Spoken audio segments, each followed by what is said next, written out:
So I went to Panda Fest this Saturday, and it was hot for one. The lines was really long, but I was so excited to come try some good food, some creative dishes I'd never had before, and I was let down tremendously. I started off with a Chinese burger, which was the meat kind of chopped up like a Philly cheesesteak kind of style, with Chinese seasonings and this interesting bun that's like a flaky croissant texture.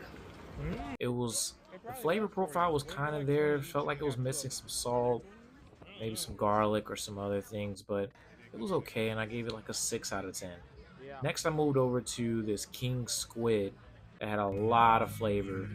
The texture was chewy, which I don't mind because I do enjoy squid, but I think it would have been way better if it was over a fire, maybe char grilled it, because they just ended up cooking it on the flat top. So it had a lot of flavor, just the texture just wasn't as good as it could have been. But I'll give this a 7.8 out of 10.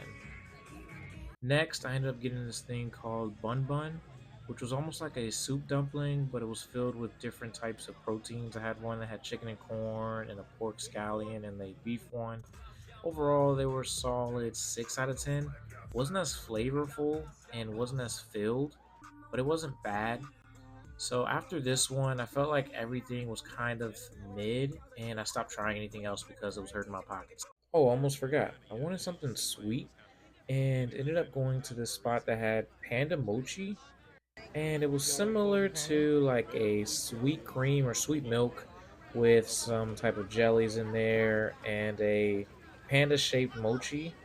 And overall, it didn't taste like anything. The milk was kind of sweet. The jellies and the mochi was so neutral that I couldn't even rank it as good or bad. So I gave it like a 5 out of 10. I think I might have spent over $70. I'm not sure. I didn't want to check, but this felt like a money grab to me. The performances was okay. I only got to catch two, and one of them was a freestyle rap from this TikToker. The lines were really long, and I kind of felt like they didn't organize as best they could.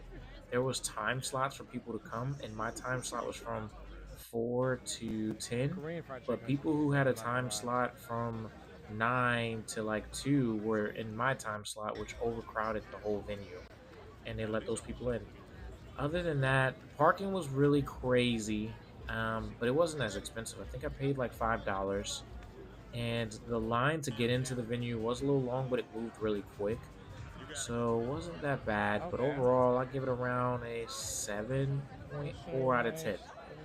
I don't think I would go back, and I feel like you can find better Asian food on Buford Highway in Atlanta.